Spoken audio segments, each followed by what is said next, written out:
Ready?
Peace and welcome to the culture here on the Black Star Network. I'm your host, Farajii. Thank you so much for tuning in, being a part of the conversation. Folks, we got a lot to talk about. First and foremost, let's talk about how there's a phenomenon in corporate America right now where women are now being rejected salary increases more than men.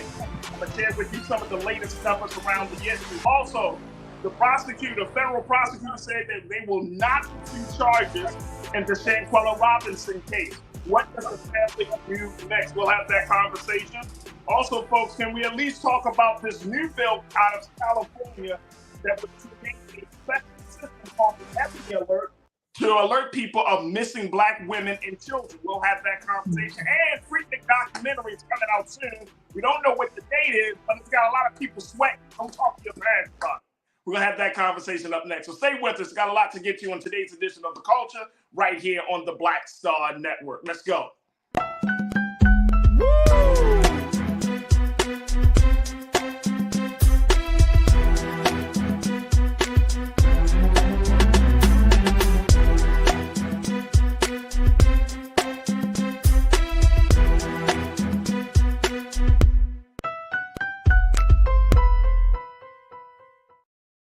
All right, folks, welcome to The Culture here on the Black Star Network. I'm your host, Farajii. Thank you so much for tuning in and being a part of the conversation. Happy Friday, folks. Happy Friday. Yep, it is officially Friday. It's the best day of the week, as some would say. And today we got a fantastic show for you, as we're going to be having a number of discussions about what's going on around the country and, of course, with our culture. All right, folks.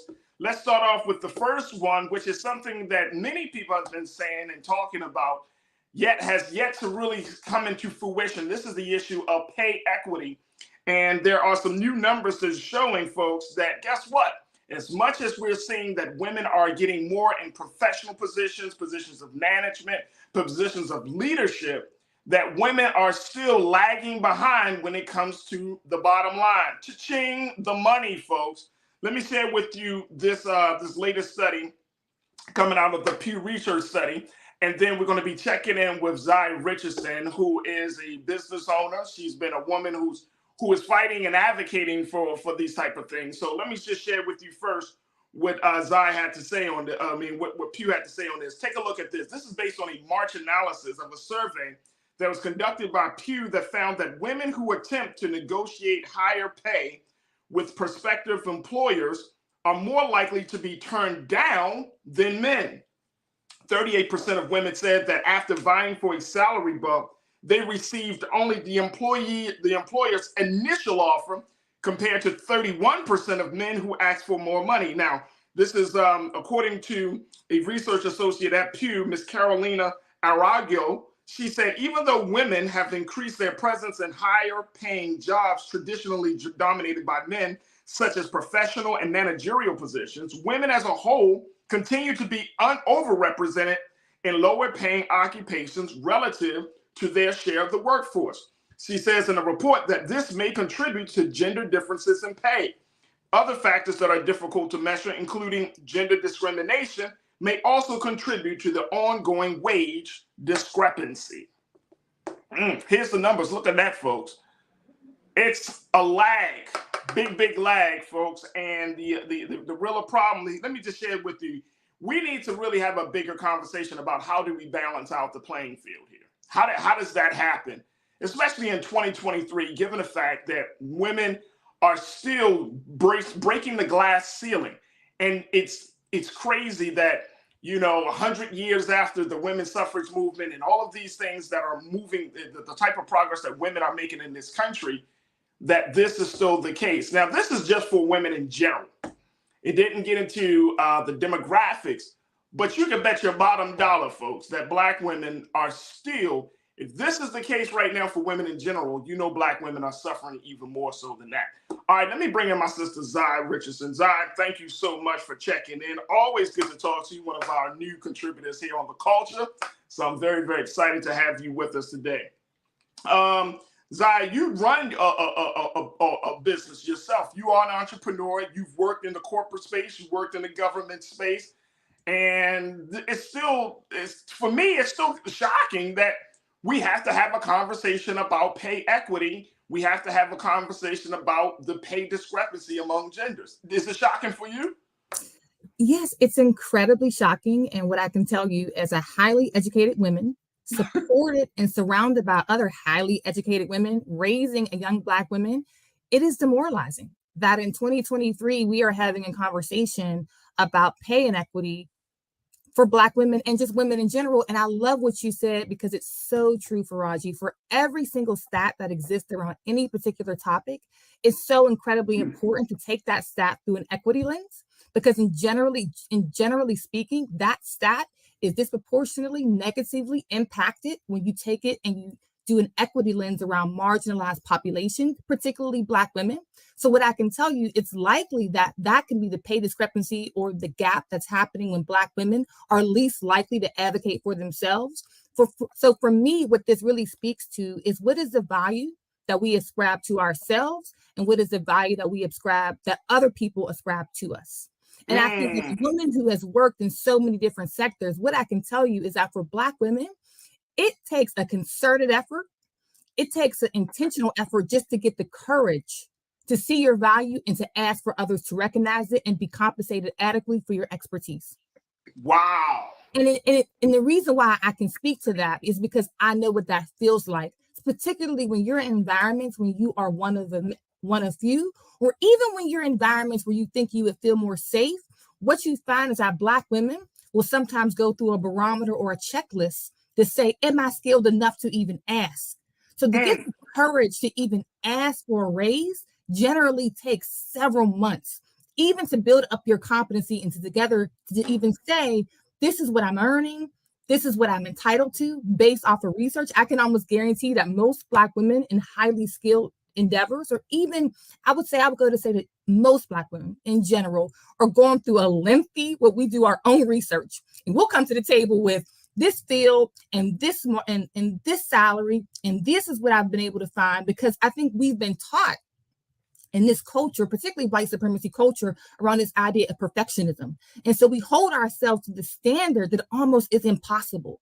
So when we have courage to even ask for someone to recognize that, and we are then not reciprocated with that same level of energy and excitement when we come to the table and then we're turned down, not only does it speak volumes to what is our value in the workplace, it really sets us back emotionally and personally, because it's now like saying that I still have to work to this level. And 9 times out of 10, most Black women are working a step above with their skill set, where their position lies in an organization.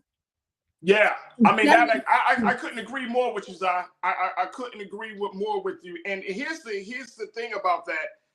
If it takes so much for Black women and I mean, you say it takes months for Black women to finally say, you know what, I'm going to have this conversation. Yep. I've had conversations with, Nira, I've had conversations with folks that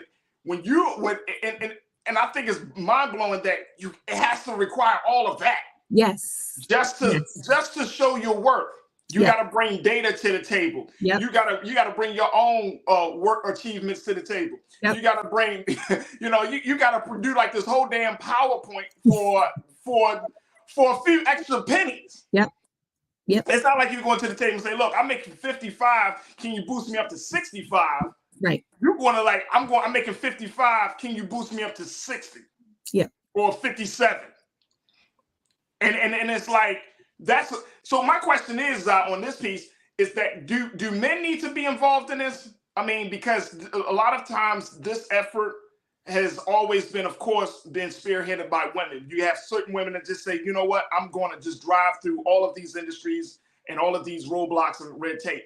But do men need to be like really involved in this issue to push it forward? And I know I hate to put us into a space where we're like, oh, the only way that your woman's going to be heard is with a man's support. Mm-hmm. I hate to put us there, but I mean, is this one of them cases where we might have to go there? I mean, I think certainly that all voices around the critical matter need a critical mass in order to organize it to go from a policy or an advocacy point to an actual tangible policy that rolls out in different tangible ways across organizations. So certainly, I think every population is welcomed in this conversation. I think it's a long-standing conversation that certainly men would be able to add a level of gravitas in terms of we need support, we need help. And I think if you look at the history of people and the history of movements, in particular Black movements, women have always held a critical role and integral into how movements have played out in our country, particularly for Black women. So we never generally are the passive or the audience that sits on the sideline. We are active participants, and largely we are executioners of major reform policies for every significant milestone that has happened in the history of this country.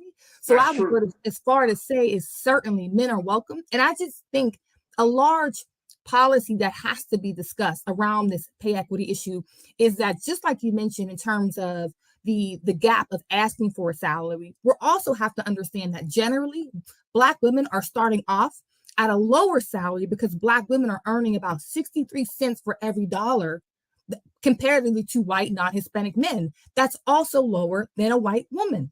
So generally what we're asking for, just like you brought up the point in terms of we may be asking for 5,000 or maybe 7,000, which marginally breaks down to maybe a couple $100s a month if you break it down over a 12-month period. But if you factor in that we're starting at a lower point, so even if we got a raise, let's just say, for argument's sake, we get a raise. We're starting already in a deficit because we're making less per dollar on the dollar when you compare to other populations, which is a crucial element to this. Because if we're already starting at a lower point, then to even catch up, to be on par, we have a significant road to go because we have a significant gap to cover.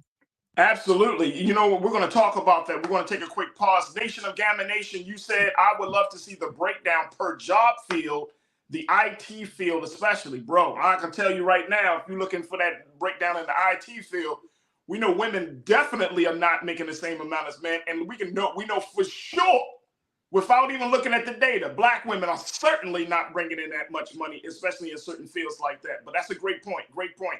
We're going to take a quick pause. When we come forward, we'll continue the conversation with Zai Richardson. Folks, I want to hear from you. Post your comments on our YouTube chat, on our Facebook chat, and let's continue to have the discussion about pay inequity and this new information about women not being able to get the salary increases that they deserve. Stay with me. The conversation continues right here on The Culture on the Black Star Network.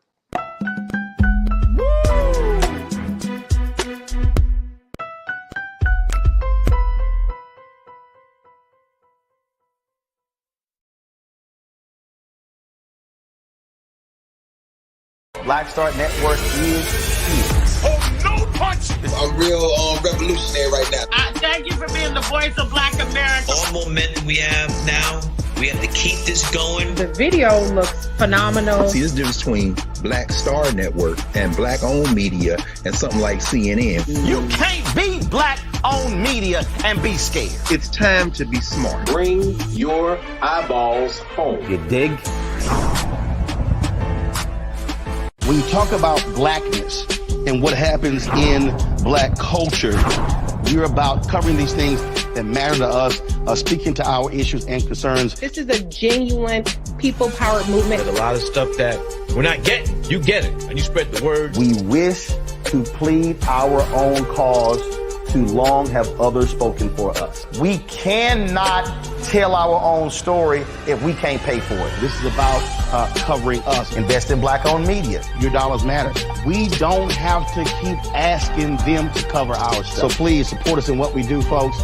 We want to hit 2,000 people, $50 this month, raise $100,000. We're behind 100,000, so we want to hit that. Y'all money makes this possible. Checks and money orders go to P.O. Box 57196, Washington, D.C. 20037-0196. The Cash App is $RM Unfiltered. PayPal is R Martin Unfiltered. Venmo is RM Unfiltered. Zelle is Roland at RolandSMartin.com.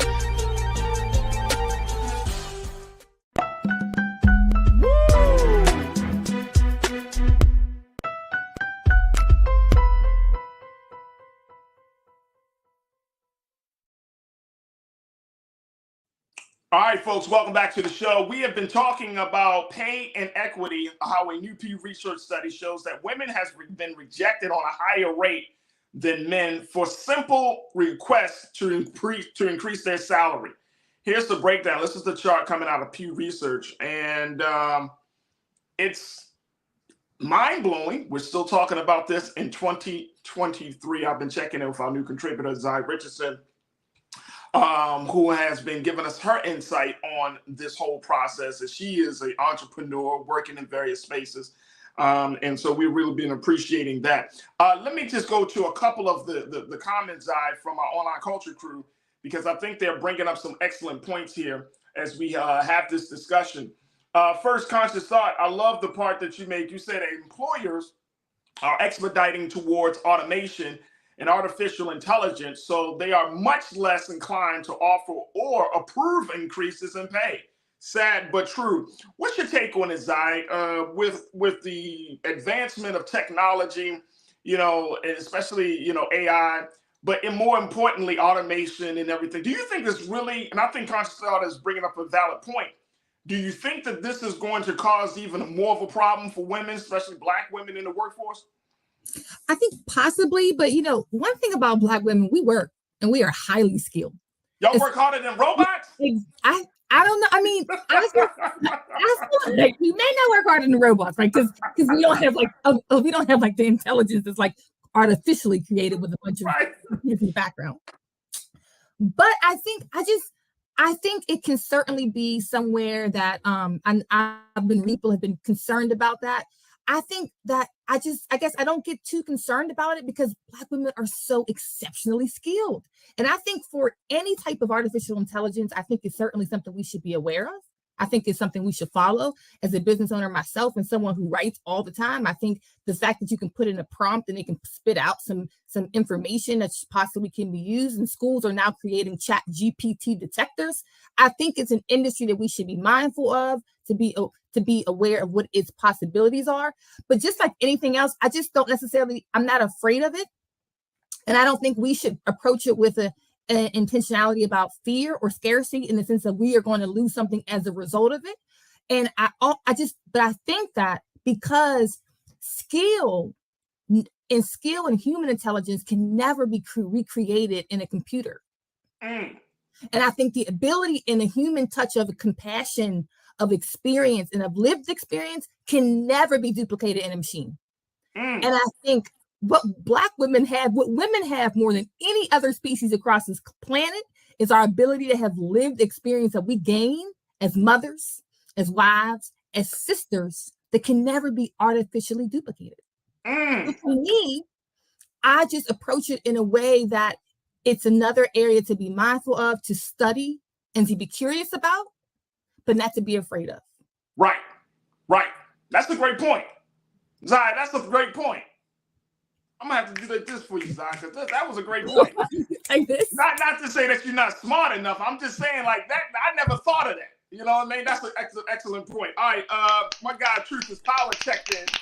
Look, thank you. Man, I love my team. Truth is Power checked in.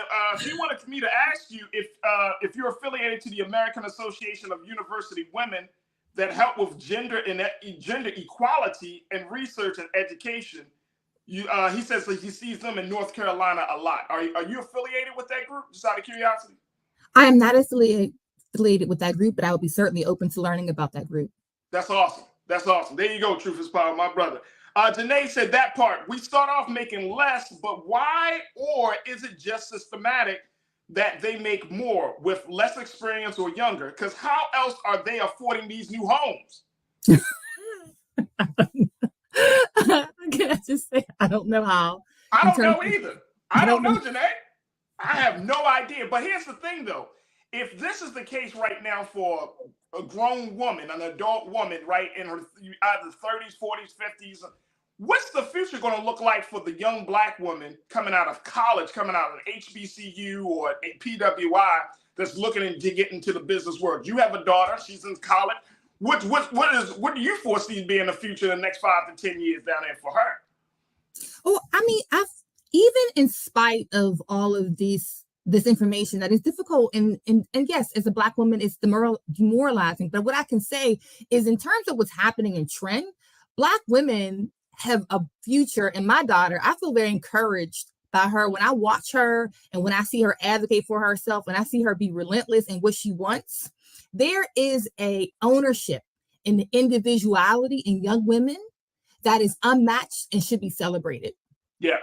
And I think there is a mindset. They really are passionate about what they believe in, and they do it in a way that is really clear about, this is what I want, and I'm unwilling to be flexible. So sometimes that's very irritating for a mother, right? And for a teacher. Right. But other times, in certain places that she goes, I can understand that fierce independence, to be really laser focused on what she wants, is an incredible asset.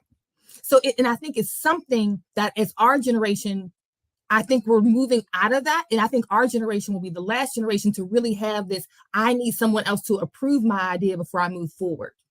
So that's young Black women they are so much more vocal about what they want. So I feel the future is incredibly bright for them. So that leads me to this next question as we wrap up this conversation, which is, do you come to the table wanting to have certain skills? Let me give you the basis for this. Conscious Thought, you checked in. Conscious Thought said upskill, scale up. Facts. That's why I'm going back to school now.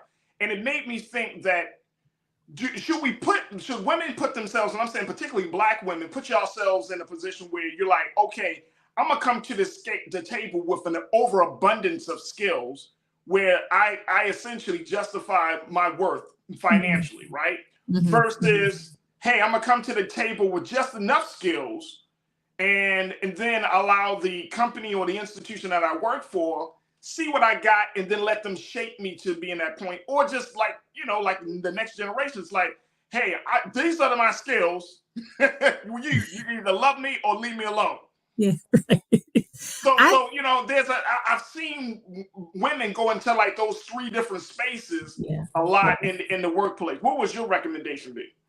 My recommendation now is to go into environments with exceptionalism, and what that exceptionalism looks like for you, it has to be defined for yourself. But I think, indifferent to the environment, having to be laser focused on being the best and exceptional in your profession is something that will supersede, and you will be so uniquely qualified position, whether you choose to be independently employed or whether you choose to be in a government, a nonprofit. I just think that type of radiance and passion and persistence is something uniquely equipped that we are uniquely equipped to do. And I feel like we owe it to our ancestors and everyone that came before us to approach everything we do with the level of exceptionalism and difference wherever we go. I'm feeling it. I love it. I love it. Hey, that's a love me or leave me alone approach in there, right there. That's what you're telling me, son. Love me or leave me alone. Like I'm gonna bring my black girl excellence to the table. Now you do what you may. Yep. And then I'm gonna take the little money, but don't get mad when I got that side hustle. Absolutely. To the big money. Absolutely. Because black women, y'all will side hustle a job. We will side hustle. We will have a business. We'll sell crafts. We'll make cookies, bake, and we'll come and write your report for you all in a week. And we may leave the PTA meeting possibly. Come on, man. And then come out at night and do a social media video and a YouTube video telling you what's something else. Tell you what to do and how to get out of debt. How they got out of debt in 2 years. Look, we got to take a quick pause. When we come forward, let's switch gears. Let's have a conversation about what has come out of the federal prosecutor office as they look at the case of Shanquella Robinson. This is the young sister, 25 years old, that traveled down to Mexico and was brutally beaten while she was with her friends. I'm going to share with you the latest report that has come out of what the federal prosecutor's office had to say and what it means for the family in moving forward and getting justice. We'll have that conversation with Zai Richardson and, of course, with you. Stay with us. It's The Culture here on the Black Star Network.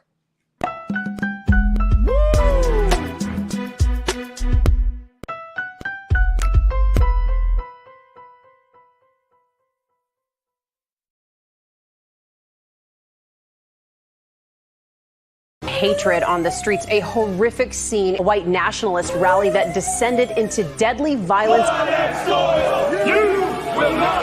White people are losing their damn minds. As an angry pro-Trump mob storms the U.S. Capitol, We're about to see the rise of what I call white minority resistance. We have seen white folks in this country who simply cannot tolerate black folks voting. I think what we're seeing is the inevitable result of violent denial. This is part of American history. Every time that people of color have made progress, whether real or symbolic, there has been what Carol Anderson at Emory University calls white rage as a backlash. This is the rise of the Proud Boys and the Boogaloo Boys. America, there's going to be more of this. Here's all the Proud Boys, guys. This country is getting increasingly racist in its behaviors and its attitudes because of the fear of white people. The fear that they're taking our jobs, they're taking our resources, they're taking our women. This is white fear.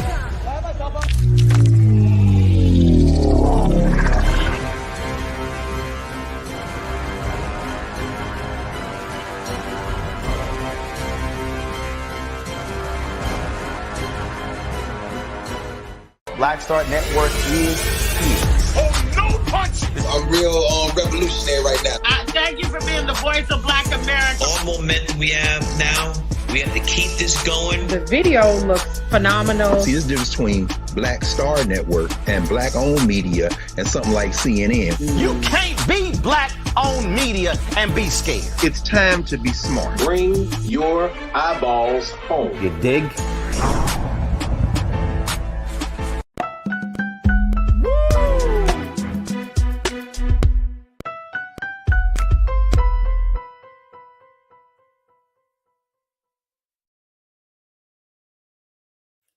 All right, folks, welcome back to the show. Earlier this week on Wednesday, there was some unfortunate news that came out of the Department of Justice where they had announced that they will not be pursuing charges in the death of 25-year-old Shanquella Robinson, who died last October after she was beaten while on vacation with a group of friends in Mexico. Let me take a look at this, folks, the situation. It was the federal officials have actually met with Shanquella's family and told them after careful deliberation, I want to put this quote up there for me, please, Keenan. They told them that after careful deliberation, they determined there was not enough evidence to pursue charges in the case. According to the reporting to the Department of Justice, they said, as in every case under consideration for federal prosecution, the government must prove beyond a reasonable doubt that a federal crime was committed based on the results of the autopsy and after a careful deliberation and review of the investigative materials by both the U.S. attorney's offices.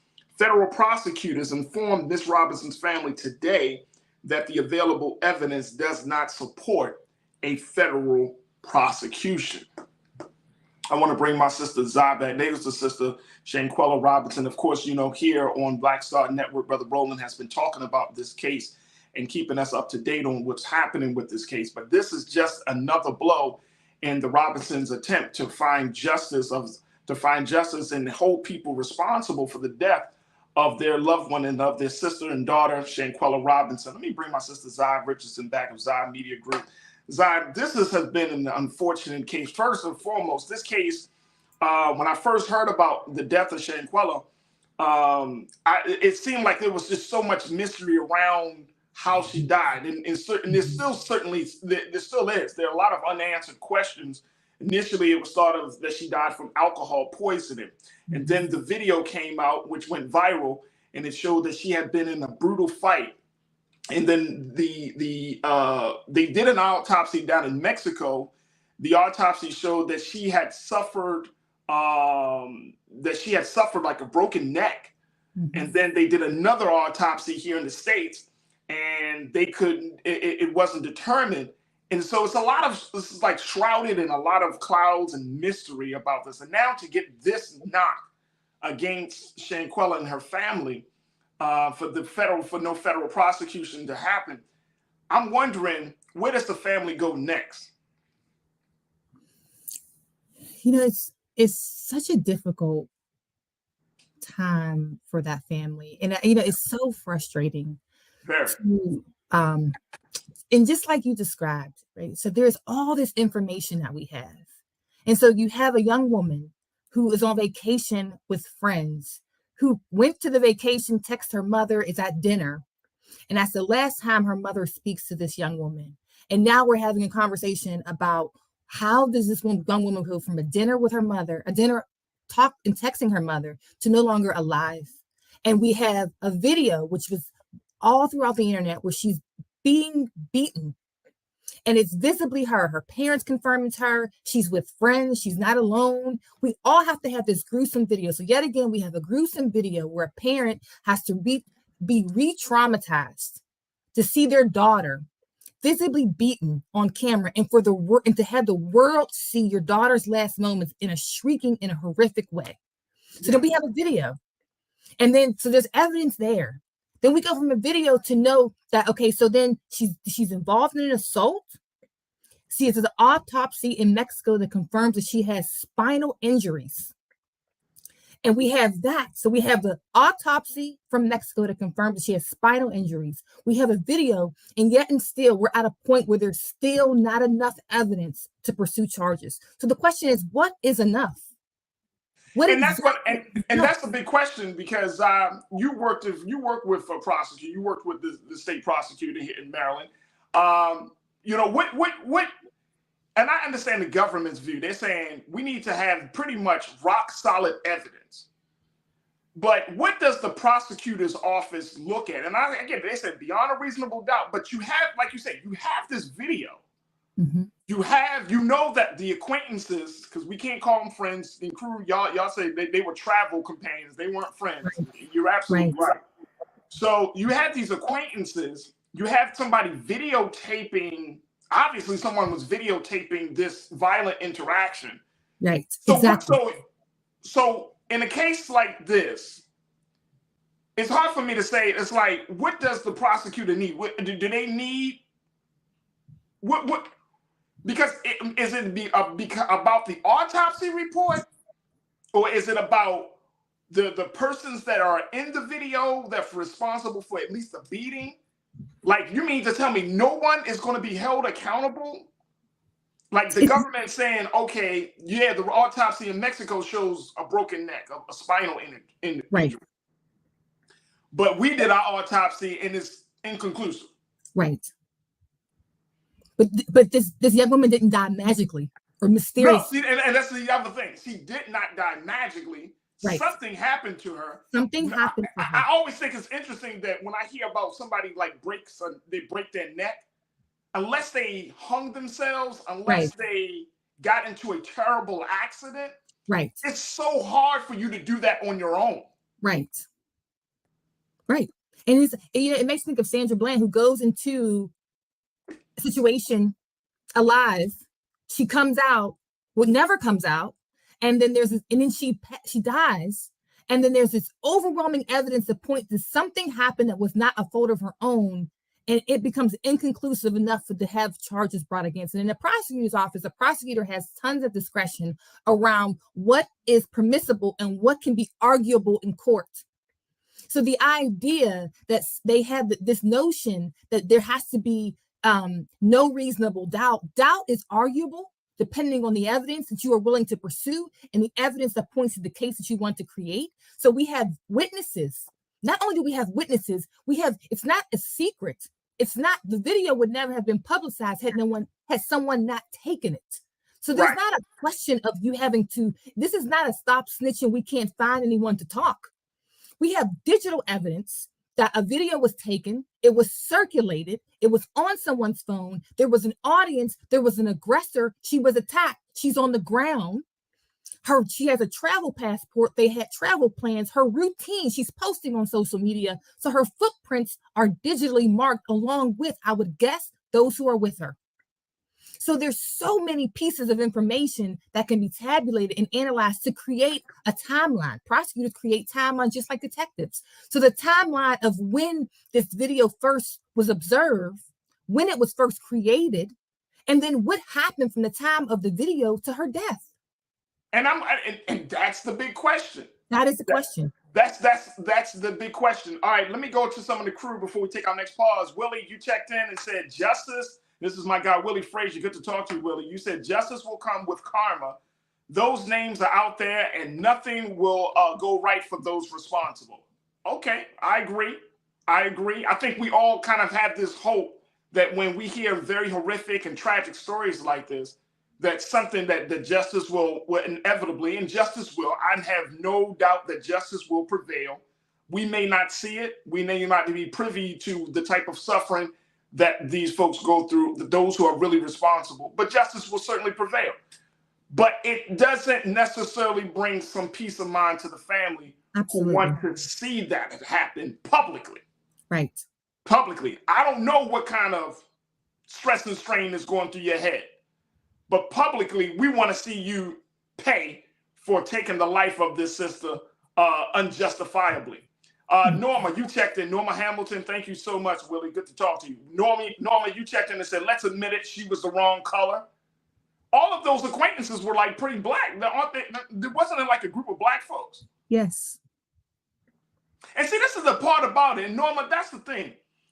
This is the part about it. You mean to tell me that you can go on a trip? Who said this? Norma, you said it. You said, Norma, they hated her that badly, they had to kill her. Sick.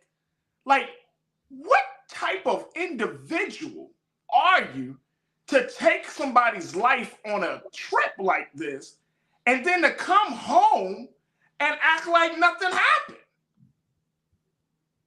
I mean, seriously, what? And you mean to tell me from October all the way to now, this is April, you mean to tell me that you...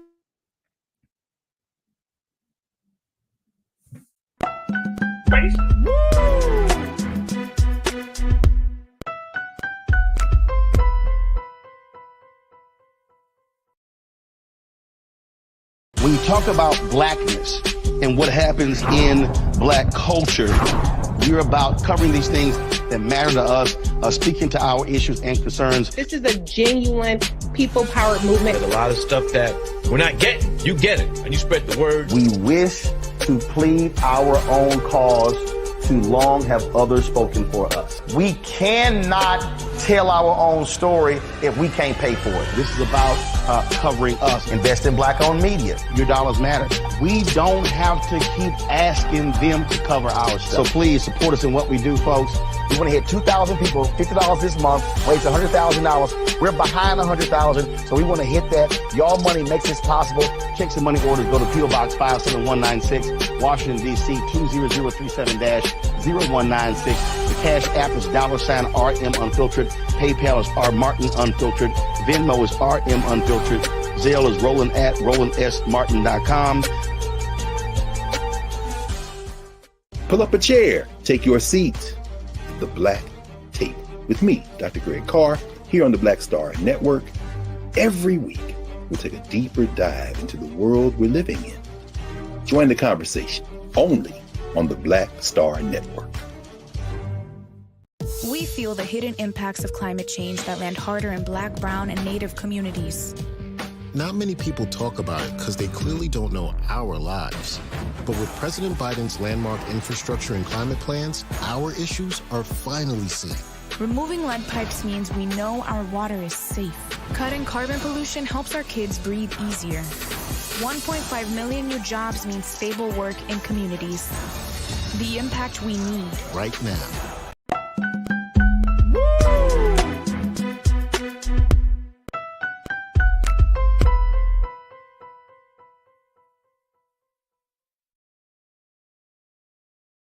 All right, folks, welcome back to the show. We just want to jump right back into the discussion as we've been talking about the federal prosecutors. The Department of Justice has officially announced this week that they will not be pursuing charges in the death of 25-year-old Shanquella Robinson.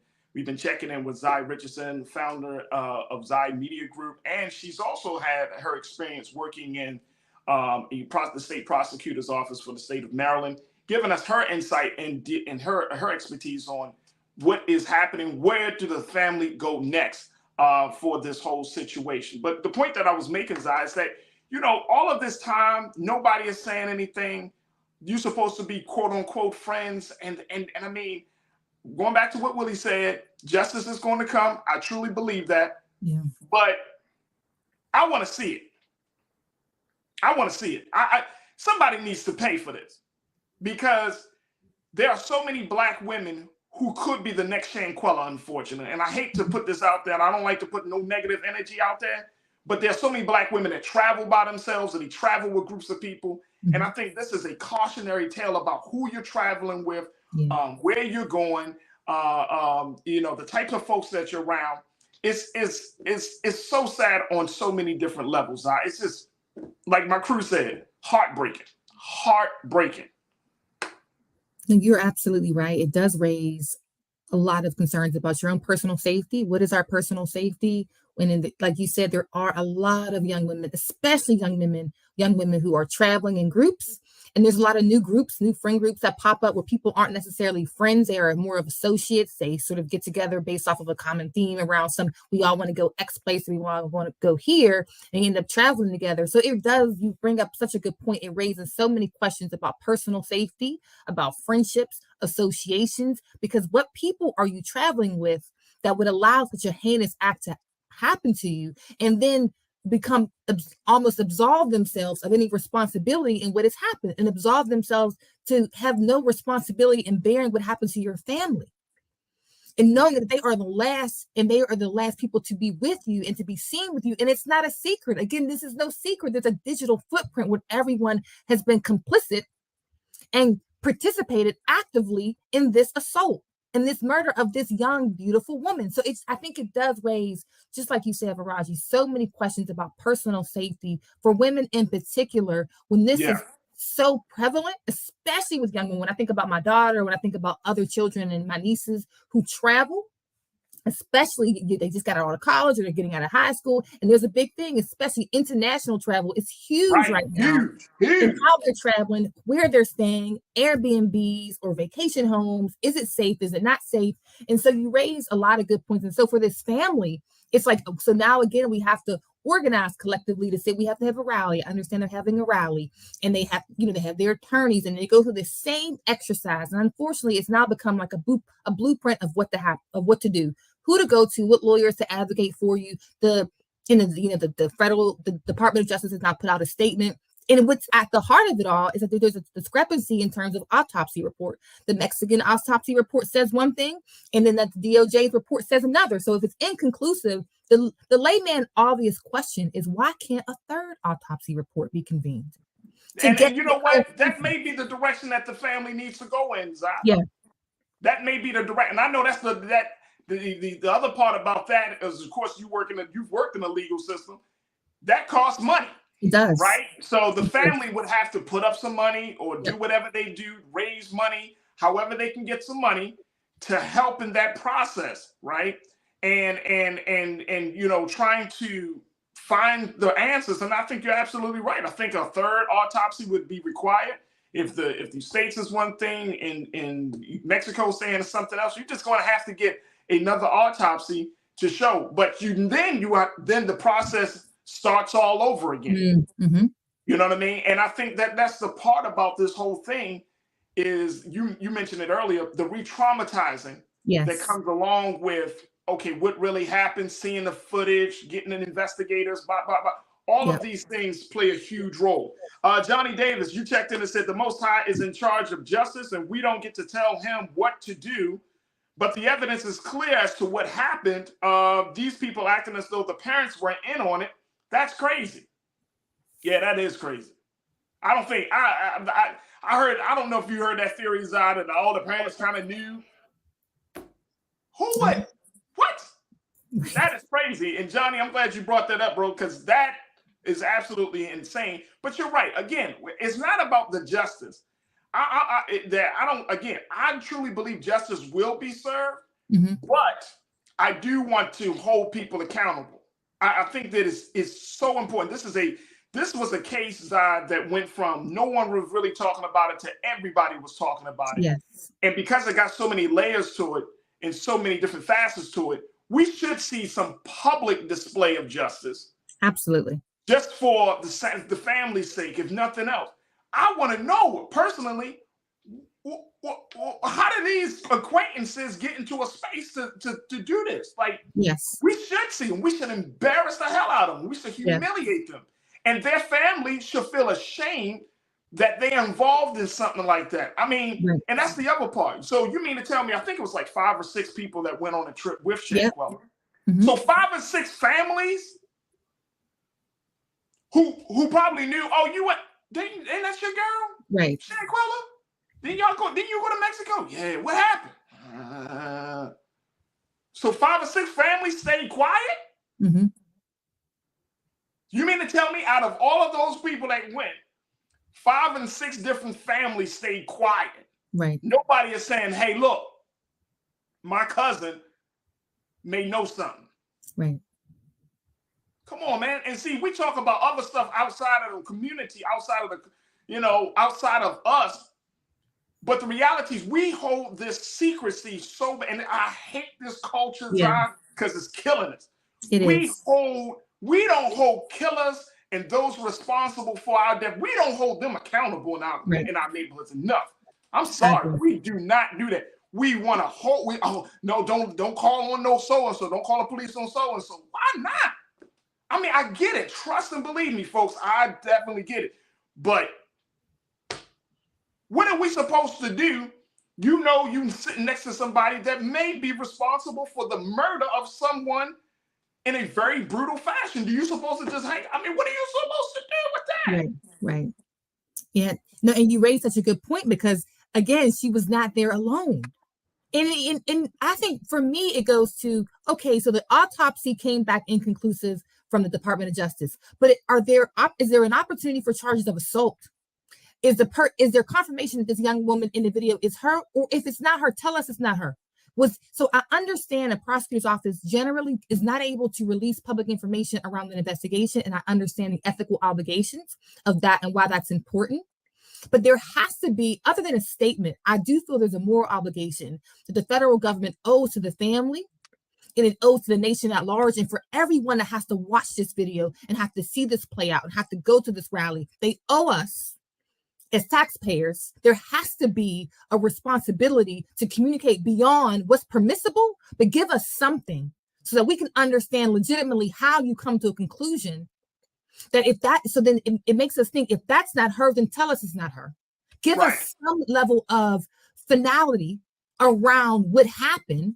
And then also, if you're not able to release, what can you release? I just think there has to be larger conversations around that as a moral obligation. As social media advances so fast, so we have to try to keep up with it, and these videos are released, it can't just be the responsibility of we are going to go beyond and just give a statement. It has to be more on the onus of the federal government. And I think you raised a good point about what is the responsibility of those who are with her, and as a community, what we say that we want to accept. I think if she was with white teenagers, or if this was a police beating, it would be a entirely different conversation around what has happened to this young woman. I think there is a propensity to be quiet and to be less angry when the offender looks like us.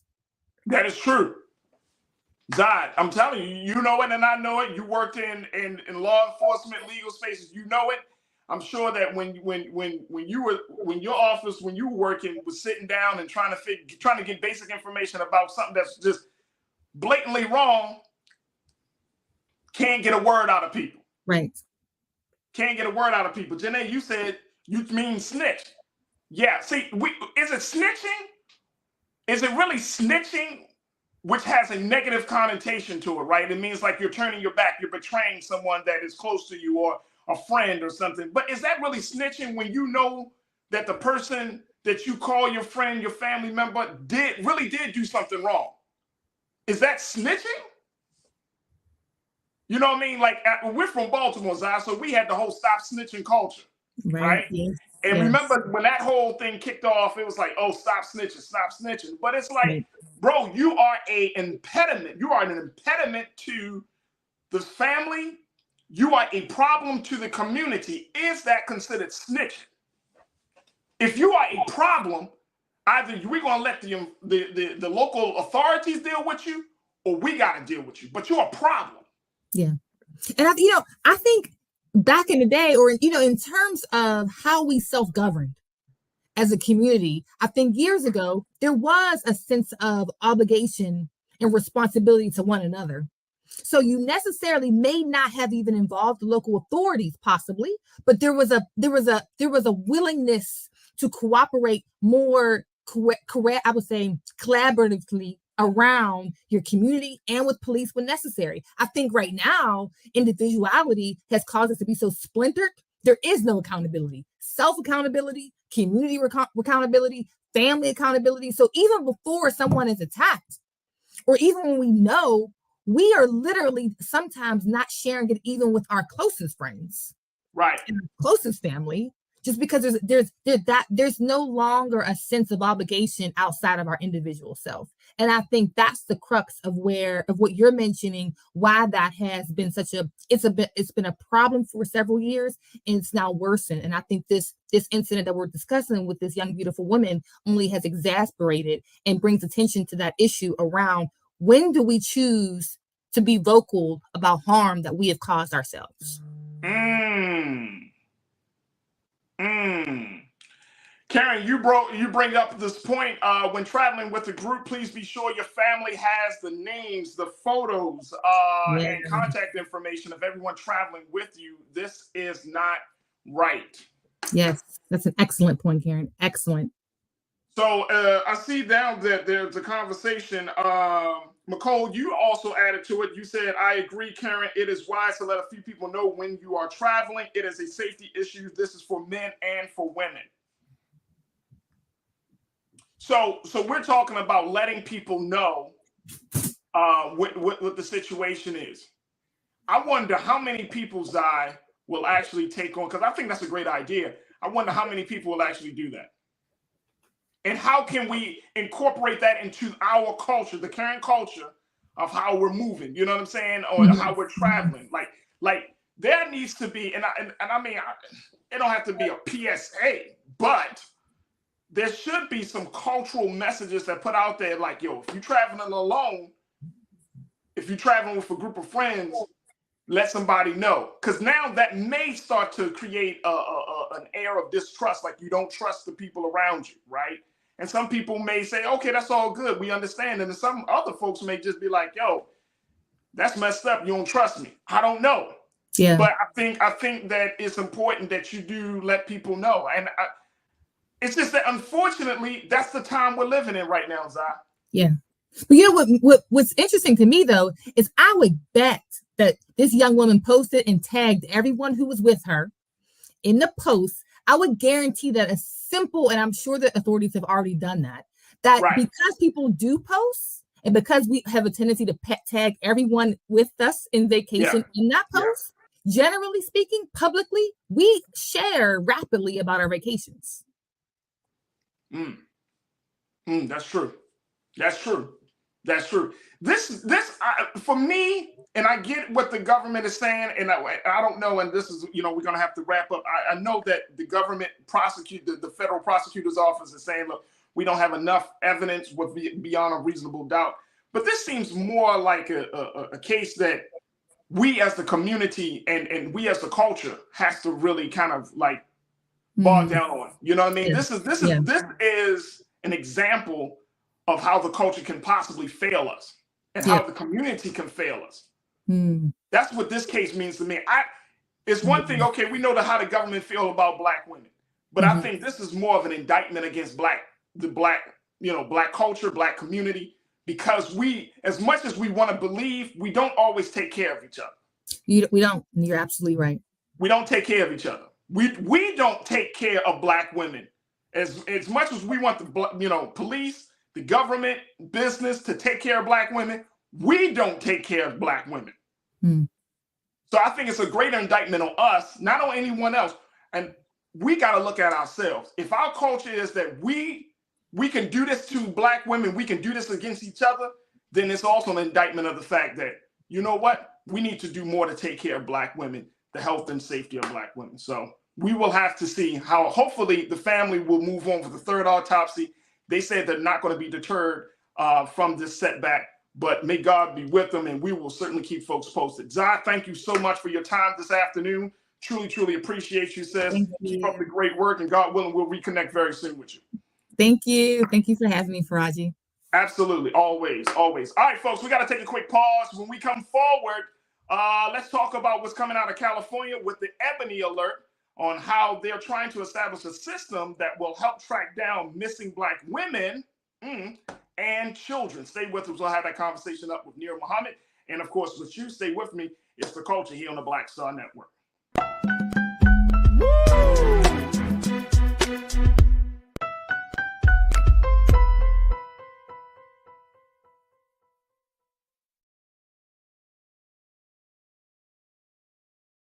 Folks, Black Star Network is here.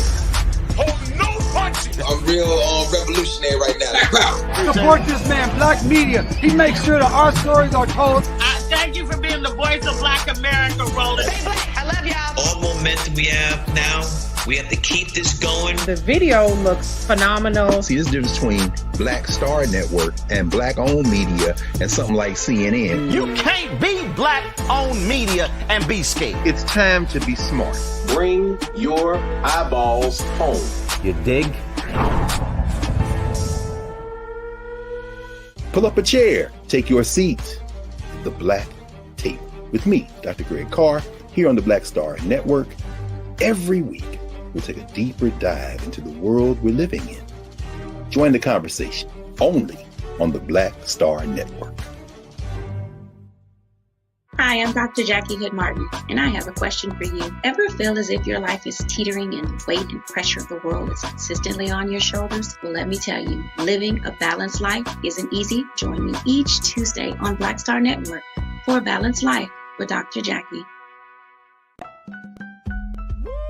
We're all impacted by the culture, whether we know it or not. From politics to music and entertainment, it's a huge part of our lives, and we're going to talk about it every day right here on The Culture with me, Farajii Muhammad, only on the Black Star Network. I'm Deborah Owens, America's Wealth Coach, and my new show, Get Wealthy, focuses on the things that your financial advisor and bank isn't telling you but you absolutely need to know. So watch Get Wealthy on the Black Star Network.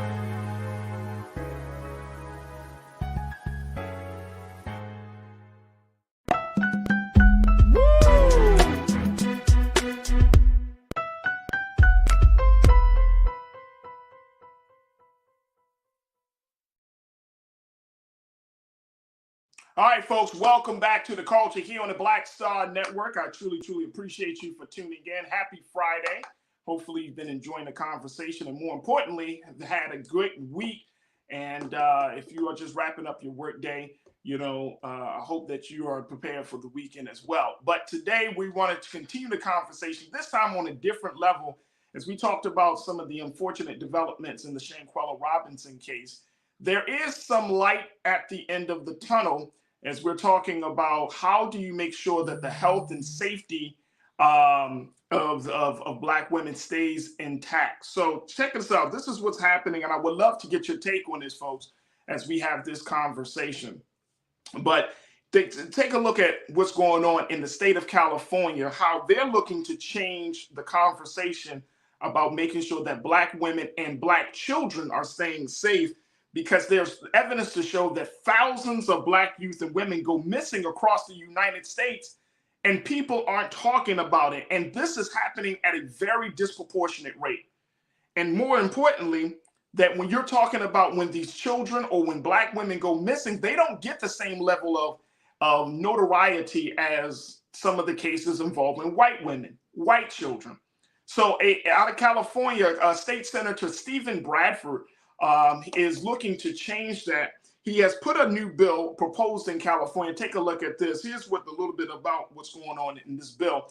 He proposed a new bill in California that would address that by creating a public alert system similar to those designed to help find abducted children and older adults.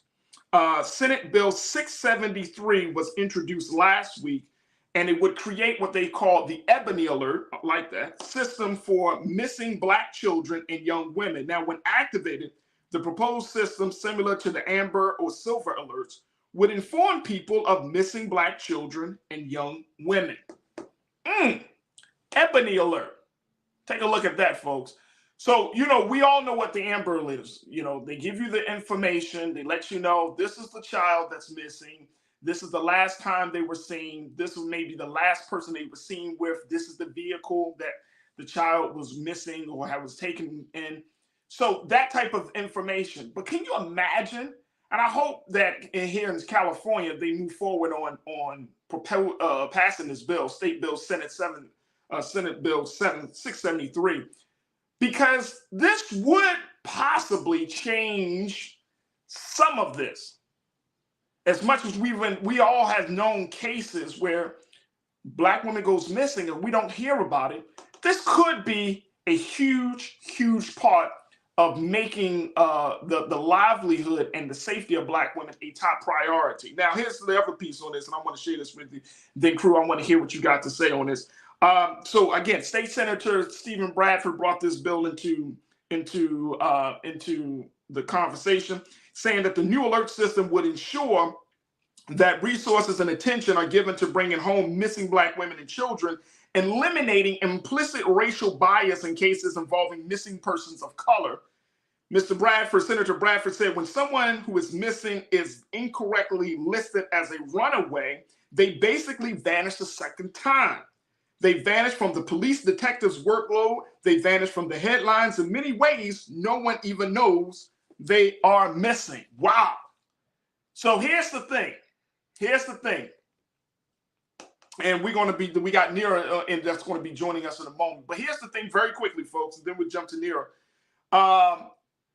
If they write a Black woman or a child off as a runaway, that ought just a simple term of using runaway and not somebody that's connected to a family, connected to a community, then guess what's going to happen, folks? That's what's going to happen. They're not going to put the resources behind them. They're not going to take the case seriously. They may not even try. They may just tell the family, hey, we just got to wait to see if they come back home.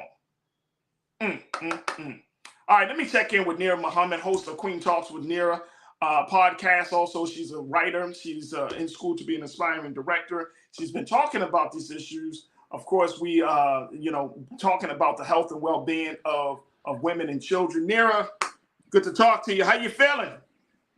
I'm good, Farajii, out here in this beautiful sun. Absolutely. I see. All right, let's talk a little bit about this. This is happening right here in California. They're trying to create what they call an ebony alert to help people track down missing Black women and children. What's your take on this, Neil? I think that that's fantastic. I think that Black women and children have always been like at the lowest of the totem pole. There's less urgency. And I'm seeing a lot of my friends on Facebook constantly sharing that. I literally actually just posted that her daughter is missing. Her daughter was hanging out with some girlfriends, and all of a sudden no one knows where she went or what happened to her. And so I'm seeing a lot more mothers sharing that their daughters are missing on Facebook and on Instagram. And so if we're doing this ourselves and we're having this network, that's showing you that there's a larger problem.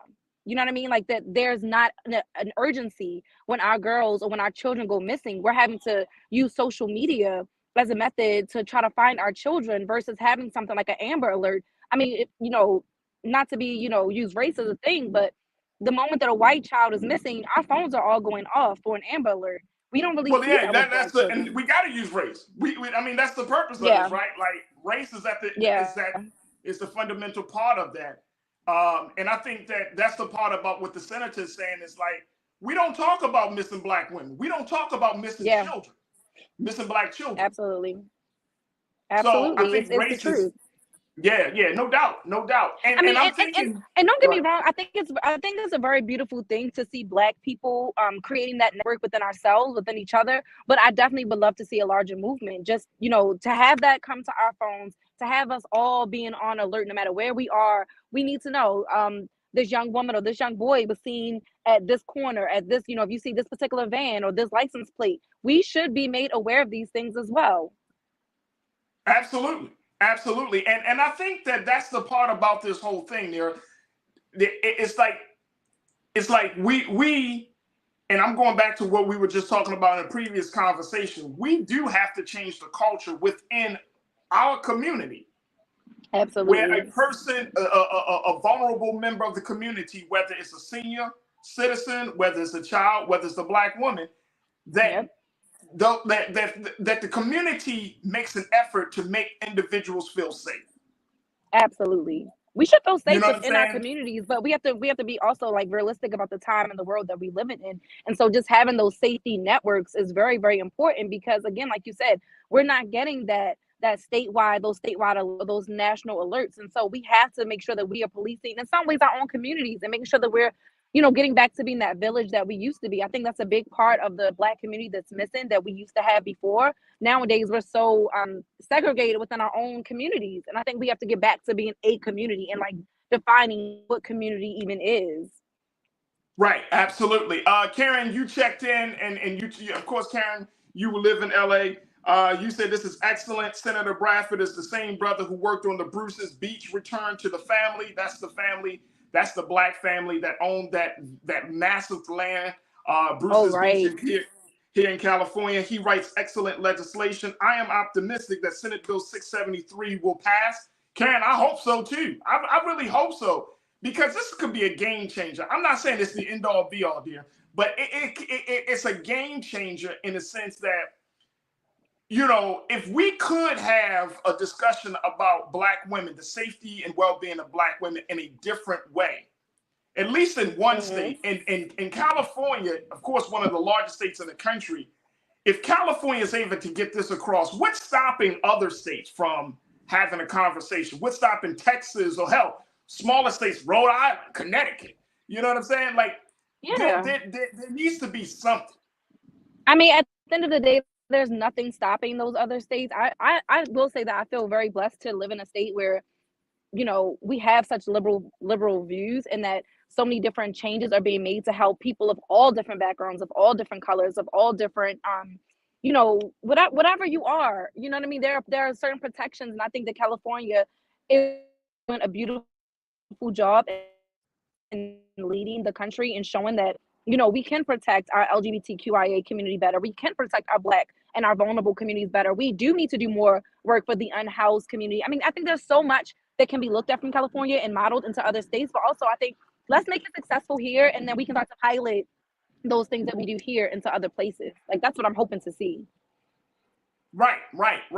And I hope to see, and I hope they don't put up one of the big things, and folks, I know we got to take a quick pause, but one of the big things is that we advocate for this type of system to be, especially if you live in the state of California, that it should be mandatory that you have this alert that goes to your phone. I hope they don't try to play around, you know, just much like you said, the Amber Alert, you know, that goes directly to your phone. My hope is that in the state of California, this gets connected to all the phones, right? That I mean, if it doesn't, then what's the point of us even doing it? You know what I mean? Like, it should the same way if there's a flood warning, if there's a tornado watch, if whatever. The purpose of this is to alert everyone when a Black woman or child goes missing. That is the purpose of this. And I don't think that it should be segregated to just Black people that signed up for it. Like, no, this should come through everyone's phone. Now, there may be a way to turn off your Amber Alerts or your alerts or whatever when the weather happens. Whatever. If people want to turn it off, that's on them. But I think that it should be something that it goes to their phone and they have the option to turn it off later, just like with those other services. Absolutely. All right, folks, look, I got to take a quick pause. When we come forward, we'll continue the conversation with Nira. I want to hear from you folks as we talk about the California Senator Stephen Bradford, who has decided that enough was enough, that women need to be heard, that Black children need to be a part of the conversation. What are your thoughts about California possibly creating an ebony alert to alert us to missing Black women and Black children? Share your thoughts on our YouTube page, on our Facebook page, and of course, stay tuned. We still got a lot more conversation about this and other matters right here on The Culture on the Black Star Network.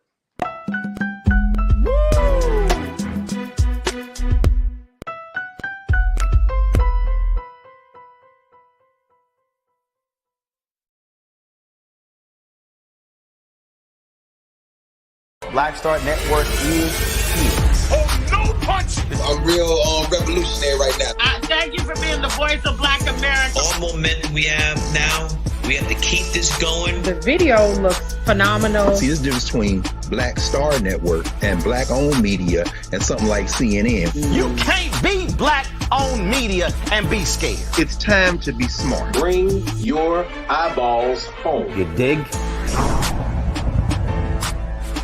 When you talk about Blackness and what happens in Black culture, we're about covering these things that matter to us, speaking to our issues and concerns. This is a genuine people-powered movement. There's a lot of stuff that we're not getting. You get it, and you spread the word. We wish to plead our own cause. Too long have others spoken for us. We cannot tell our own story if we can't pay for it. This is about covering us. Invest in Black-owned media. Your dollars matter. We don't have to keep asking them to cover our stuff. So please support us in what we do, folks. We want to hit 2,000 people, $50 this month, raise $100,000. We're behind 100,000, so we want to hit that. Y'all money makes this possible. Check some money orders. Go to P.O. Box 57196, Washington, D.C. 20037-0196. The Cash App is $RM Unfiltered. PayPal is R Martin Unfiltered. Venmo is RM Unfiltered. Zelle is Roland at RolandSMartin.com.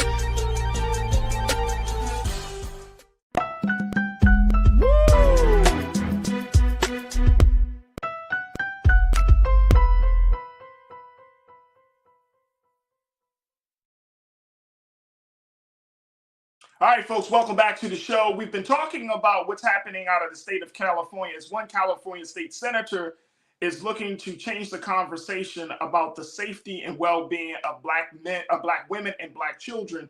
He's proposed that this is coming from Senator Stephen Bradford, who is proposing Senate Bill 673, which would basically start an ebony alert, what he calls an ebony alert, that would alert California residents and folks in California about missing Black women and missing Black children. We want to get your take on this. Join us in the conversation. We've been talking to podcast host Nira Muhammad, who has the podcast Queen Talks with Nira, and she's also a writer and activist and an educator talking about this issue as well. So folks, join us in the discussion.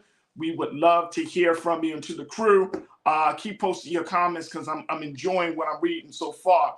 Nero, I want to share this with y'all to give y'all some more details about what Senate Bill 673, what that entails, and how they decided to, how Stephen Bradford, Senator Bradford, what he's deciding to do around this.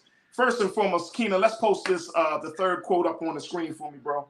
Under this proposal, the law enforcement agency could request an alert to be activated if the missing person is between 12 and 25 years old, if the missing person may have been a victim of trafficking or abduction, if the missing person, their physical safety is in danger, or if they suffer from a physical or mental disability, and other factors.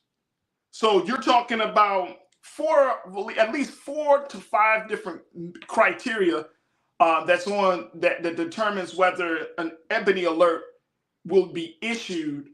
Again, the missing person between 12 and 25, they've been a victim of trafficking or abduction, their physical safety is in danger, or they suffer from a physical or mental disability. Folks, I want to get your take on this. Make sure you post your comments. What do you make of that? What do you make of that? And more importantly, you know, do you think that's a good set of, that's a good criteria to have?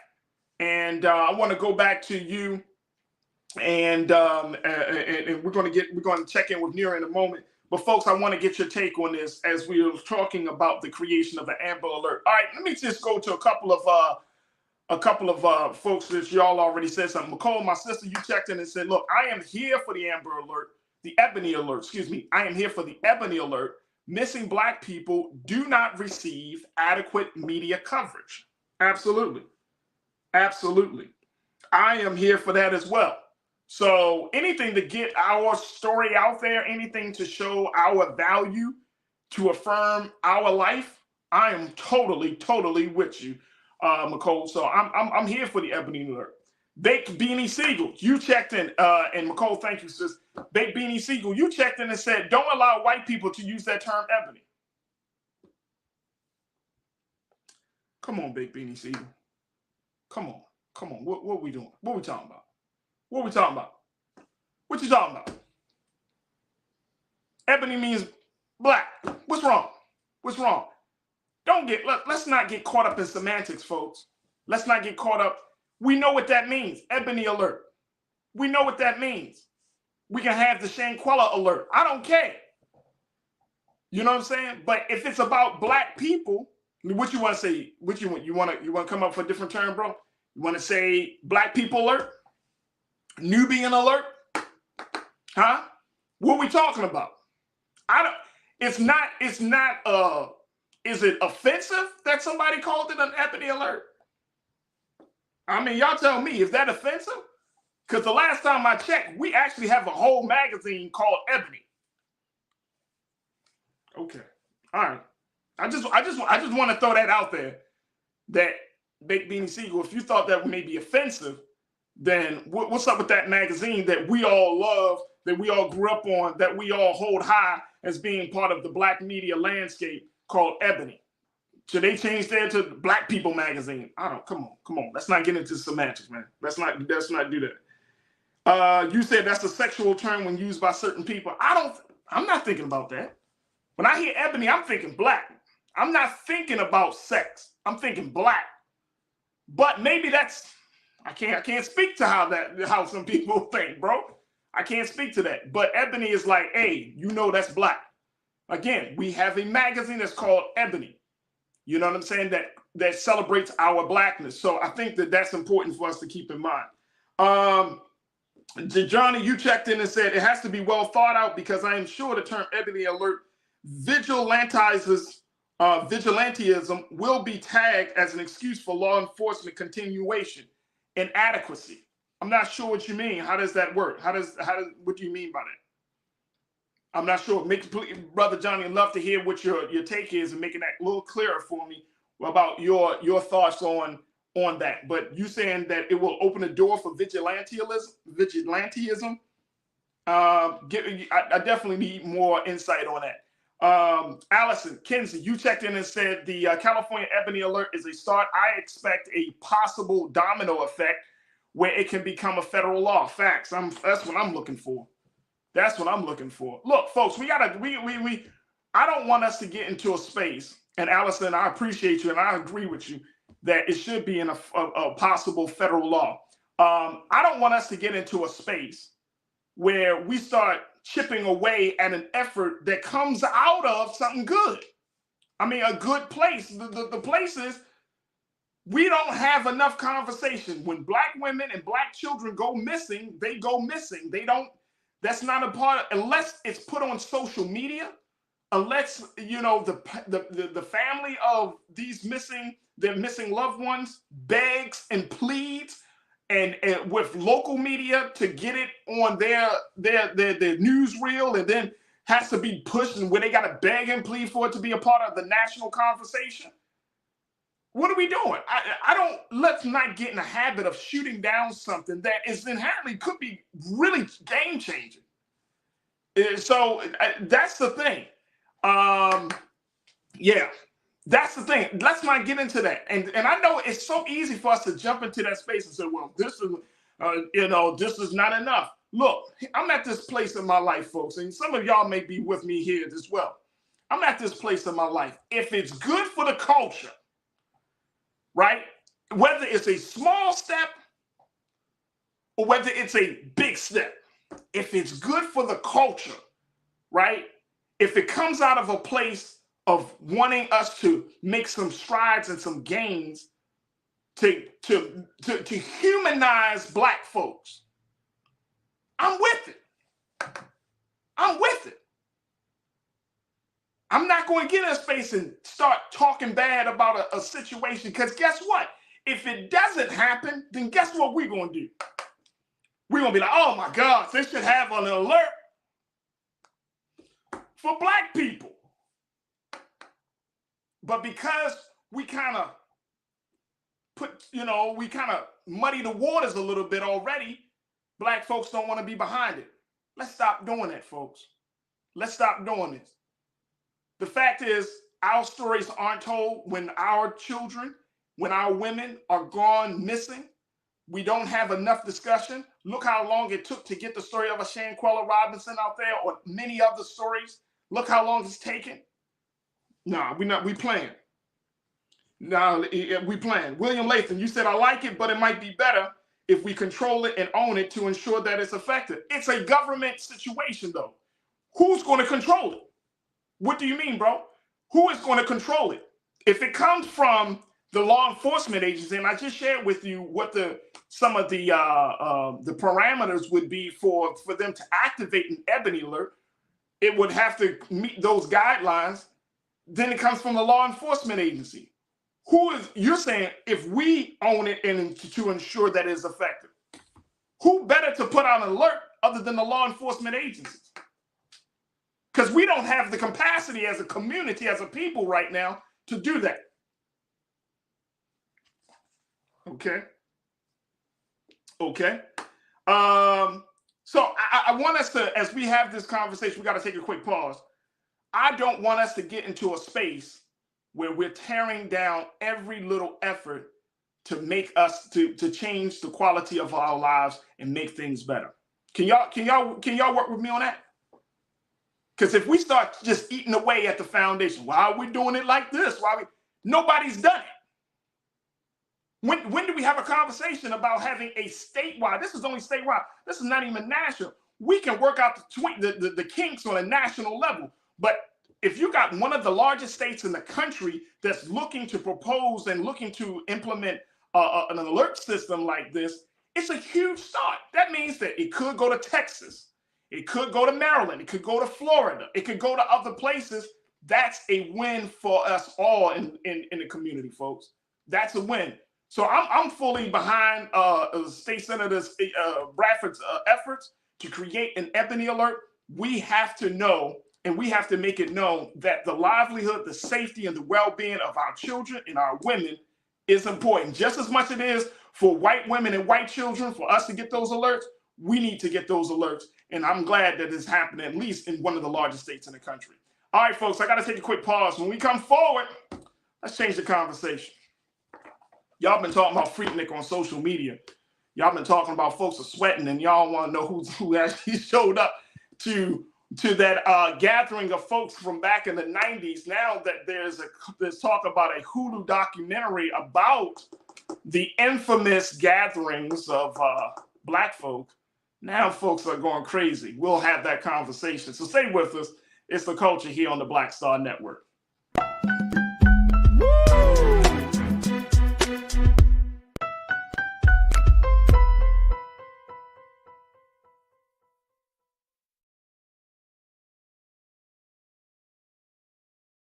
I'm Deborah Owens, America's Wealth Coach, and my new show, Get Wealthy, focuses on the things that your financial advisor and bank isn't telling you, but you absolutely need to know. So watch Get Wealthy on the Black Star Network.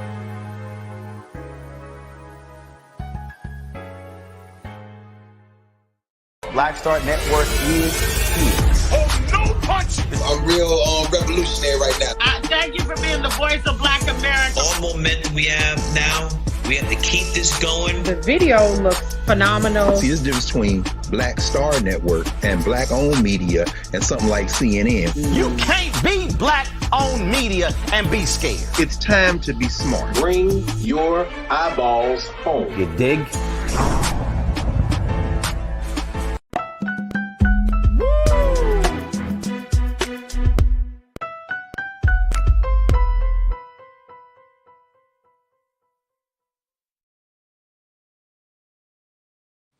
All right, folks, welcome back to the show. I wanted to have a conversation about Freaknik because it's such a big discussion on social media. People are apparently sweating after hearing about a new documentary that has been produced and will be airing on Hulu, a documentary that talks about the infamous gathering of young Black folks back in the 90s. So, y'all know that annual festival. I remember Freaknik, man.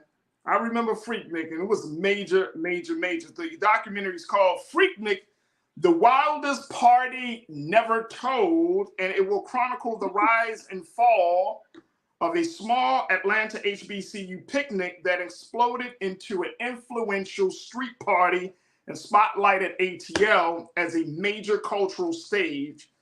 Can the magic of Freaknik be brought back 40 years later, it reads. Now, this documentary, which is yet to have a release date, is being directed by filmmaker Frank Williams. Some of the film's co-producers are hip-hop legend Jermaine Dupri, Florida hip-hop legend of the founder of Two Live Crew, Uncle Luke Campbell, Peter Bittenbender, Melissa Cooper, Eric Tomasos, Terry Ross, and Alex Avant. And this is the documentary that's got people sweating, particularly if you're in your 40s and 50s.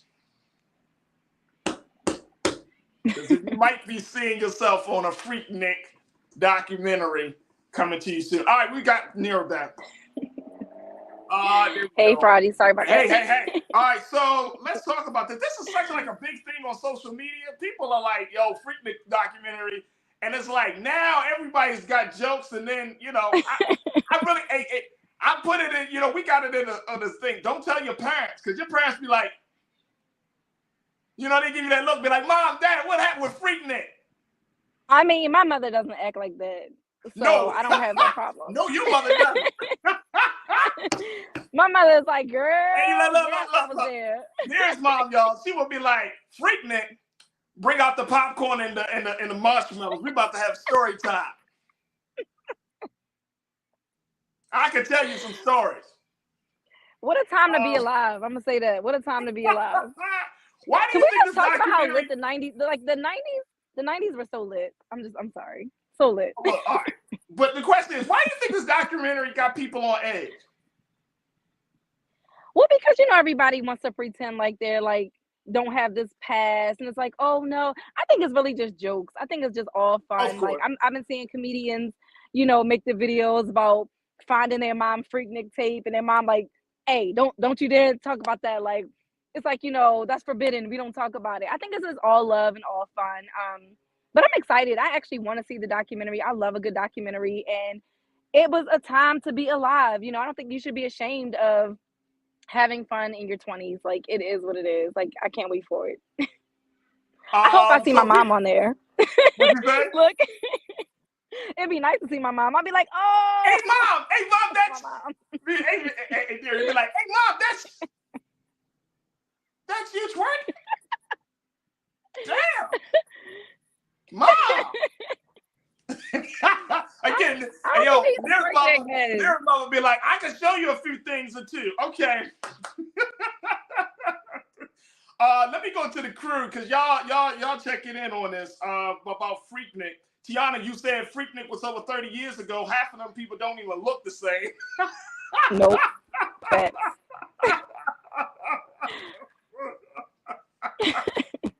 No, they don't. That's a fact. That's a fact. It really is. It makes me think about Soul Train too, though. Like those old Soul Train days. Like, they were having a good time. They were having a time. Okay. Hey, yo, let me just tell you. Look, I don't know if Shamar Moore will ever see this. Y'all got to see Shamar Moore. Y'all know who Shamar Moore is, right? He's in 50. Yes. Y'all should see the videos of him in King of Soul Train, dog. King of Soul Train. Danita, you got an interesting take on this. Danita Jackson, you said no, that needs to stay in the past. Well, here's the thing about this, and you actually going to school, being a director, you love history. I would have to say that it doesn't need to stay in the past. I think there is something fascinating about that gathering, just because it was a huge cultural moment. I remember, people went to I'm so tired. And I'm low-key tired of, like, us always saying, like, oh, we need to keep certain things in the past. But the moment that we see all these stories and celebrations of white culture, or, their stories, you know what I'm saying, their documentaries, it's like, oh, we need more black. And then we tell our stories, it's like, oh, we need to keep that in the past. Like, which one is it? Do we want to tell our stories, or do we not? Like you said, this was a big phenomenon. This is a big cultural part of the Black community. Why would we not have a documentary about it? Why would we just forget everything that we've ever done so that our stories just disappear? If no one talks about you, you're already dead. That's how I look at life. So, yeah, no, as a director, as a screenwriter, stories deserve to be told. Our history deserves to be told and preserved. Why not? Yeah, and like we said, some of these people don't even look the same. This might be a good moment for them. Imagine if you've been kind of just bogged down with life, you've gotten so serious, and you've forgotten that you used to be this like fun person that like used to do certain things. Maybe seeing this documentary would be like, dang, I'm not just like this mom and this businesswoman. Like, I used to be this fun, outgoing, you know what I mean? Like, It's a good nostalgic moment. Like, everything doesn't have to be seen so negatively. Like, just don't watch it, or do watch it, but our stories deserve to be told, good or bad. I don't care. Like, stories deserve to be told. I think we lost Nearest there, but I agree.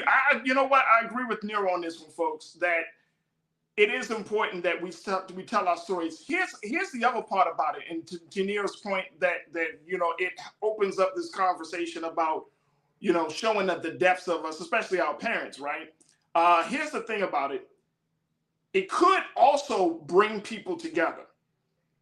And y'all might be saying, what? Some of you, ride with me on this one, folks. If you knew your parents, right, went to a situation like this, and let me just say this, it wasn't always like debauchery, okay?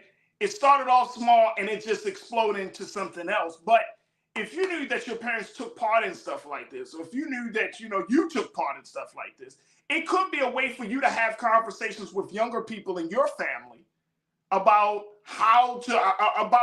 going to gatherings and events like this. And Nira and I were talking about this the other day, and I think this is important. The thing is, would you want to have, or let's go to this question first.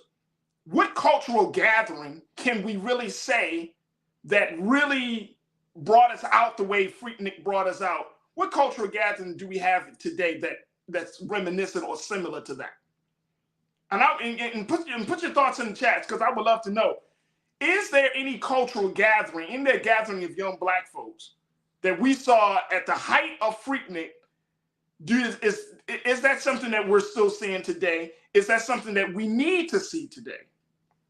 You know, because one thing that I was sharing with Nira when we were talking about this off air, one thing I was like, I don't think we can have a Freaknik today. And I may be wrong. I don't think it could exist today because the culture is so different. And this is why I think we need to have this conversation about, you know, the importance of having a discussion about a big historical cultural moment like this, because the culture is different. You can't just, y'all remember back in the 90s, well, let's remember the music. You had all types of music, you know, in terms of the shows, Black shows. We have more Black shows that came out in the 90s than we probably ever had on television. From Living Single to, you know, The Cosby Show was out. I mean, there was a plethora of Black shows, Martin, Black shows that we have come to love and still watch today. So the music, if you remember what was going on, if you remember, what was the music of the 90s? You had quote unquote what they call gangster rap. You had conscious hip hop. You had all different types of stuff that represented the very different facets of our community. Then, of course, you saw there were many. I mean, there was this like an explosion of consciousness. There was a lot of ratchetness going on. Culturally, we were leading the charge. And so I think that it's important for us to at least have this discussion, because Freaknik could not exist. I don't think it could exist today, especially when people are in a lot of different spaces about sexuality. They're in a lot of different spaces about how women should be treated, how men should be treated. When we're looking at the music today, yeah, our music might be somewhat ratchet today, but back in the day, y'all know, come on. It was a different time. So I want to put that question out there. Do you think that we could even have a Freaknik today? I would love to hear what you guys got to say on this. Lori checked in. You said, seeing your mama and daddies, this is where it all originated. Twerking. And that music era was off the chain, and the hook Freaknik. Oh, by the way, that was when what's good, just saying. That was when weed wasn't around. There was no cannabis around like that. I mean, folks, of course, were smoking it, but there weren't any cannabis. There wasn't, it's a different cultural point. All right, let me see if I can get Nira back in very quickly on this as we talk about the, Deuce, you said, what you mean, bro? Black barbecues be lit, B? Right, absolutely. But you know, Nira, one of the points I was making is, I don't think it can happen today because the culture of where Black folks are around, especially around women's autonomy, agency over their bodies, sexuality, women, where we are with our music today. Like what we saw in the 90s with the explosion of both consciousness and what we call ratchetness were coexisting at the same time in the 90s for Black folks. Whether you're talking about music, you're talking about movies, you're talking about, you know, of course we had, you know, the Million Man March happened in 1995. And so Freaknik was happening like years before that time. I mean, there were a lot of things that were happening with Black folks as we were trying to find our way in this new space. So do you think we could have a Freaknik today the same way? I absolutely. I think that we do have parties that look like Freaknik, and we just don't have it televised. It's not advertised in the same exact way, but absolutely we could. Especially after the documentary comes out, everyone's gonna be like, "Oh, I want to bring that back. I want to be a part of that too." So I think this, like, our new generation, they have it in them to be just as wild and crazy. And hey, I'm all for it. I'm sorry. I mean, like, look at the music that we listen to today. I mean, it's given Freaknik. Like, I definitely feel like young people would be for it, especially after seeing the documentary. Everyone's gonna be like, "Run that back now." And see, that's the thing that I think that now we're probably in a different space. And I got to take a quick pause, but when we come forward, we might be in a different space and say that was then. We definitely need to study it, look at it, tell that story. But we're in a different place now, right? And it could be like that as well. Very quickly, Young Seek, you said the closest that you see the Jazz Fest at ATL was like Freaknik? The Jazz Fest? Wait. Young Seek said Jazz Fest and ATL, the Roots Picnic in Philly, Mardi Gras in New Orleans, and Essence Fest. Damn! But you had to identify like 4 different gatherings. You had to identify 4 different gatherings. I don't know, man. I'm still on the Jazz Fest. Like you go down there with some smooth jazz, and then all of a sudden. I still see people. I know a lot of women that go to strip clubs and like go crazy and go wild, and I see like all that stuff in my close friends, and that's why I'm like, it definitely could come back because I see some wild stuff in my close friends all the time. So yeah, it can come back. It could come back. All right, look, let's take a quick pause.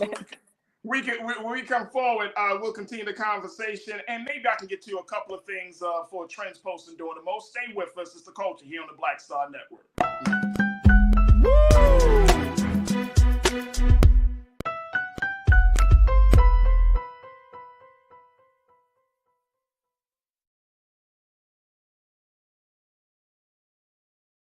Black Star Network is here.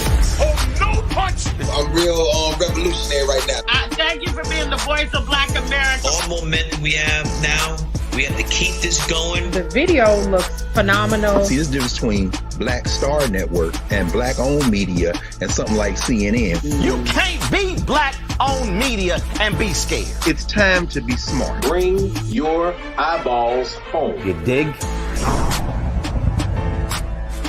When you talk about blackness and what happens in black culture, we're about covering these things that matter to us, speaking to our issues and concerns. This is a genuine people-powered movement. There's a lot of stuff that we're not getting. You get it, and you spread the word. We wish to plead our own cause.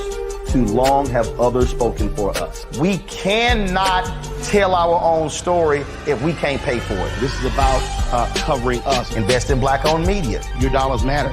We don't have to keep asking them to cover our stuff. So please support us in what we do, folks. We want to hit 2,000 people, $50 this month, raise $100,000. We're behind 100,000, so we want to hit that. Y'all money makes this possible. Check some money orders. Go to P.O. Box 57196, Washington, D.C. 20037-0196. The Cash App is $RM Unfiltered. PayPal is R Martin Unfiltered. Venmo is RM Unfiltered. Zelle is Roland at RolandSMartin.com.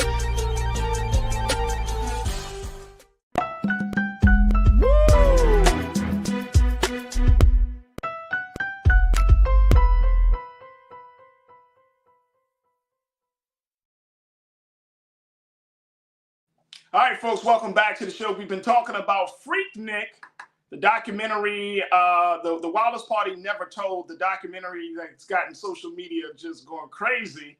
The documentary that is being co-produced by Luke Campbell and Jermaine Dupree, but it's a chronicle of the rise and fall of the major street party that started off as a small HBCU picnic and that exploded into a cultural revolution. We're talking a little bit about Freaknik, and don't tell your parents. We're checking in with Nir Muhammad, host of Queen Talks with Nir podcast.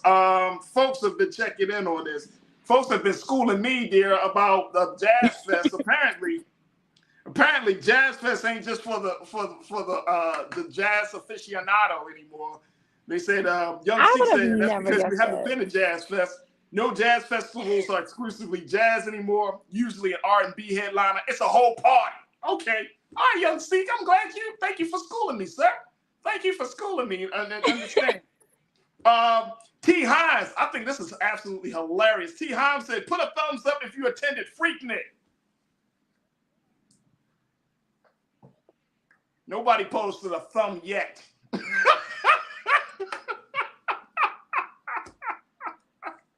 T. Hines, nobody posted no thumbs, man. Nobody.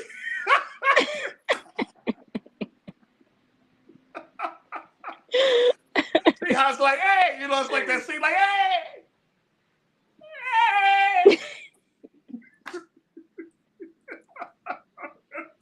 Oh, but man. I didn't know the Jazz Fest was jumping like that. Like the Jazz Fest must be jumping. Now I can see Essence Fest. What? I can see. I can see Essence Fest. We see. Wait a minute, we got one thumbs up. Oh, that's T. Hines. That's your thumb. T. Hines, you can't say put the thumbs up, and then you're the only one that put the thumbs up. Come on, T. Hines. Come on, man. Come on, man.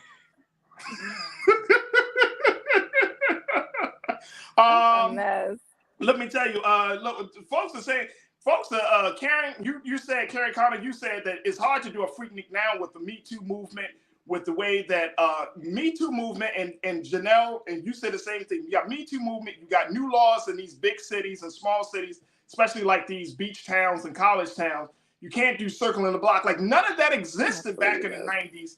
You know what I'm saying? Because I don't think these cities were prepared for, like Atlanta was truly prepared for that influx of folks. So to that point, I think that's a great point, that there are totally different laws, but more importantly, cultural norms and behaviors are being shaped during this time that weren't shaped at that time back in the 90s. So I definitely think that is a huge point for us to keep in mind. All right, Allison, you checked in. Allison Kinsey, you said Freaknik back in college days, the music was different and there was a level of respect. Today's society is very confused. I don't think it will see a positive reception. Very different. I think there is a very, very different society, folks. And I think that speaks volumes about where we are. Then some people would say, because of the way things are going, we're actually making progress. So here's another reason why I think that we could have, this is why this type of conversation need to be had.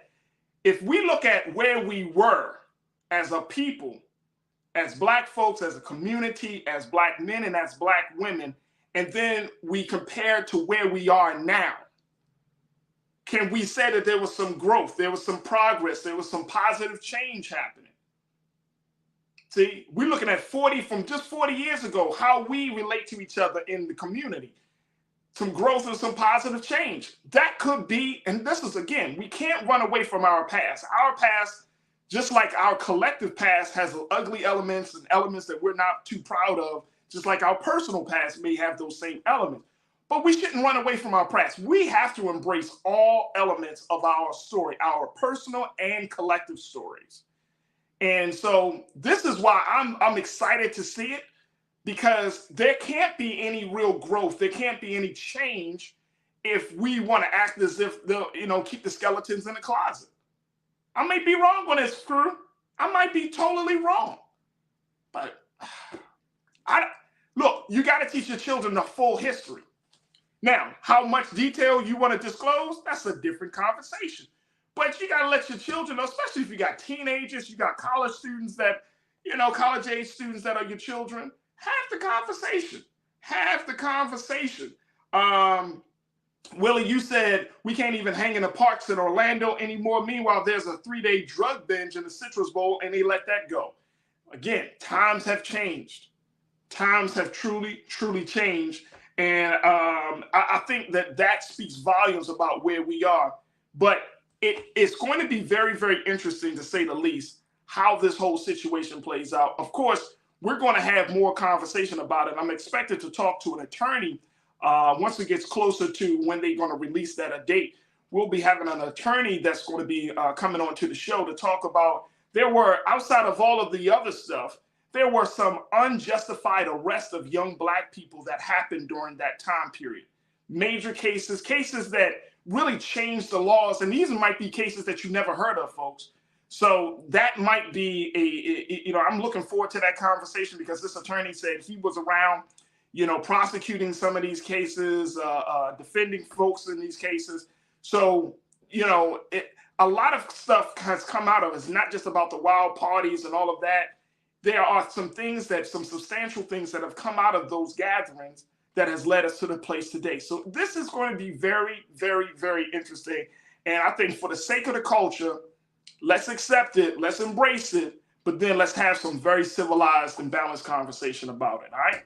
All right, folks, that is going to do it. I see Mira has been choppy a little bit, but we're going to try to bring her back in next week and get her the full, so that way she can be a part of these conversations. But I thank her for checking in. Thank our sister Zaya Richardson, one of our new contributors and culture crew members here, for checking in. And of course, I want to thank you for checking in as always. Make sure you do your due diligence and support us here at Black Star Network. Go to our website today at blackstarnetwork.com, blackstarnetwork.com. Support us financially, share the content, and also follow us on our social media platform. And you can follow us at Black Star Network on Instagram and Twitter and Facebook. And we would love to connect with you. And while you're there, folks, connect with me. Would love to talk to you. Would love to share with you. Farajii Muhammad, you can find me on Facebook, but you can also find me on IG, The Real Farajii. I need to get my IG numbers back up, man. I need to post a little bit more, you know what I'm saying? But I got to get my IG numbers back up, so your support of me helps me, encourages me. So go to The Real Farajii on IG, and certainly follow me on Twitter at Farajii as well. All right, stay tuned. Up next is Roland Martin Unfiltered. It is Friday night. We've been having a fantastic week here at The Culture here on the Black Star Network. A lot of great conversations. If you missed any shows, make sure you go back to our website at blackstarnetwork.com. Also, let your friends and family know that we are broadcasting on Amazon News, so they can check us out and just simply ask Alexa to tune in to Black Star Network. And guess whose face pops up? Okay, it's Roland's, not mine. But definitely find us on Roku, on Amazon News as well. That's going to do it for me. I thank and hope and pray that you have a great and safe weekend. As always, never be afraid to challenge what's wrong, stand for what's right, while being yourself in the process. God willing, we will reconnect on Monday for another exciting edition of The Culture right here on the Black Star Network. Peace. Woo!